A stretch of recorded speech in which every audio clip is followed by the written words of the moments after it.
Congress leader Shashi Tharoor on Sunday hailed the New Delhi declaration of the G20 members, saying it undoubtedly represents a diplomatic triumph for India. In an exclusive interview with the ANI, Mr. Tharoor said, "The Delhi Declaration is undoubtedly a diplomatic triumph for India. It's a good achievement because right until the G20 summit was being convened, the widespread expectation was there would be no agreement and that therefore a joint communique might not be possible, and that we might have to end up with the chairman's summary." On Saturday, on the opening day of the G20 summit, Prime Minister Narendra Modi said a consensus had been built on the New Delhi G20 Leaders Summit declaration before formally announcing its adoption. Prime Minister Modi, who chaired G20 sessions through the day, congratulated the Sherpas and ministers for working towards arriving at a common ground and eventually building a consensus among all G20 members and other stakeholders. Tharoor further praised India for bringing all member states to a consensus on the New Delhi Declaration. The main reason for lack of a consensus on the statement was the big gulf between those who wanted a condemnation of the Russian war in Ukraine and those like Russia and China who wanted no mention whatsoever of that subject.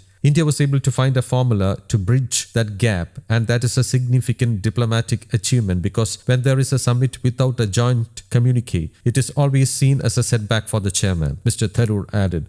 On the conduct of the G20 summit under India's presidency, Tharoor said the government actually made it a people's G20, adding that it was also an attempt by the ruling party BJP to turn the mega huddle of world leaders into an asset for themselves. Things that were remarkable about the government's conduct of the presidency was that they did something that no previous G20 presidency has done. They actually made it a nationwide event. 200 meetings in 58 cities with huge amount of action. They converted the G20 into a sort of people G20. With public events, the University Connect programs, civil societies, all these things were done under our presidency. That is in some ways both a credit to India for taking a message of G20 to the entire people.